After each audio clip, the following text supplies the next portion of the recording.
Hello friends, welcome back to our channel Kaboom entertainments.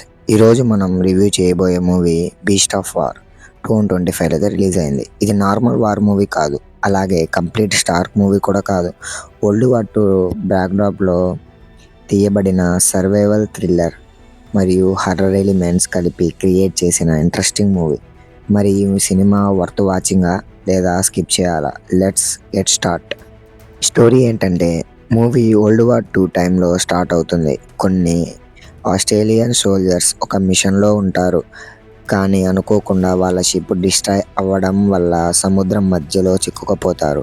చుట్టూ ఎక్కడ land కనిపించదు, food లేదు, ఫ్రెష్ వాటర్ లేదు, హెల్ప్ చేసే వాళ్ళకి ట్రేస్ కూడా లేదు. ఇలాంటి డేంజరస్ సిచ్యువేషన్లో వాళ్ళు ఒక టెంపరీ రూఫ్ మీద సర్వైవ్ అవ్వడానికి ట్రై చేస్తూ ఉంటారు. కానీ వాళ్ళకి తెలియని ఇంకో డేంజర్ సముద్రంలో అడుగున వెయిట్ చేస్తుంది. అది ఒక గ్రేట్ వైట్ షార్క్. ముందు కొన్ని సస్పిషియస్ మూమెంట్స్ లాగే స్టార్ట్ అయ్యి డేంజర్ అవుతుంది, తర్వాత డైరెక్ట్ అటాక్గా మారుతుంది. ఇప్పుడు వాళ్ళు ఫైట్ ఎనిమీ ఆర్మీతో కాదు, ఓషన్లో ఉన్న డెడ్లీ షార్క్తో. వాళ్ళు సర్వైవ్ అయ్యారా? షార్క్ నుండి ఎలా ఎస్కేప్ అయ్యారు? ఇవన్నీ మూవీలో చూడాలి. ఈ మూవీలో మనకి ప్లస్ పాయింట్స్ ఏవి? మూవీ బిగ్గెస్ట్ స్ట్రెంత్ అంటే tension and suspense. Director first నుంచి ఆడియన్స్ని స్టోరీలో ఇన్వాల్వ్ చేశాడు. ఓషన్ మధ్యలో హెల్ప్లెస్గా ఉన్న ఫీలింగ్ని బాగా ప్రజెంట్ చేశారు. ప్రతి అటాక్ సీన్ ముందు టెన్షన్ బిల్డప్ చేయాలి, ఎఫెక్ట్గా ఉంటుంది. కొన్ని సీన్స్లో ఆడియన్స్ కూడా క్యారెక్టర్స్ లాగే నర్వస్ ఫీల్ అవుతారు. Especially night scenes and shark attack sequences థ్రిల్లింగ్గా ఉన్నాయి. విజువల్స్ గురించి మాట్లాడాలి. మూవీ చాలా ఇంప్రెసివ్గా ఉంటుంది. ఓషన్ షాట్స్ సినిమాటిక్గా ఉంటాయి.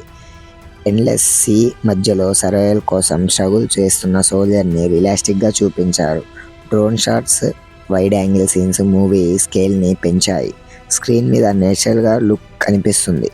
ఈ మూవీలో నెగిటివ్ విషయానికి వచ్చేటైతే, మూవీలో కొన్ని వీక్ పాయింట్స్ కూడా ఉన్నాయి.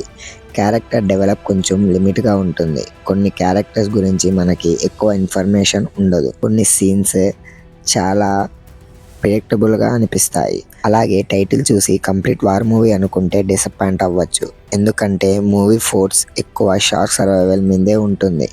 వార్ బ్యాక్డ్రాప్ నుంచి స్టోరీ సెటప్ కోసం యూజ్ చేశారు. మీరు షార్క్ మూవీ ఫ్యాన్స్ అయితే డెఫినెట్లీ ట్రై చేయొచ్చు. For example the Shallows, 47 Meters Down. ఇవి నచ్చితే బీస్ట్ ఆఫ్ వార్ కూడా మీకు నచ్చితే ఛాన్స్ ఉంది. కానీ heavy war action movie expect చేసే ఎక్స్పెక్టేషన్ కొంచెం తగ్గిపోవచ్చు. ఓవరాల్గా మూవీ ఎలా ఉంది? ఓవరాల్గా బీస్ట్ ఆఫ్ వార్ ఒక decent survival horror thriller. Story సింపుల్గా ఉన్న సస్పెన్స్ అండ్ టెన్షన్ ఆడియన్స్ని ఎంగేజింగ్ చేస్తాయి. Visuals, shark attack scenes, background score మూవీకి బెస్ట్ స్ట్రెంత్. కొన్ని ఫ్లాస్ ఉన్నా కూడా థ్రిల్లర్ లవర్స్కి వన్ టైం వాచ్ వర్త్ ఉంటుంది. నా పర్సనల్ రేటింగ్ వచ్చి 5/3.5. వరల్డ్ వార్ 2 బ్యాక్డ్రాప్లో సముద్రం మధ్యలో సర్వైవల్ కోసం పోరాడే సోల్జర్స్ మరియు జెయింట్ షార్క్ మధ్య జరిగే థ్రిల్లింగ్ బ్యాటిల్. ఈ మూవీ మీకు ఎలా అనిపించింది? కామెంట్లో చెప్పండి. వీడియో నచ్చితే లైక్ చేయండి, షేర్ చేయండి. మన ఛానల్ని సబ్స్క్రైబ్ చేయడం మర్చిపోకండి. See you in the next video.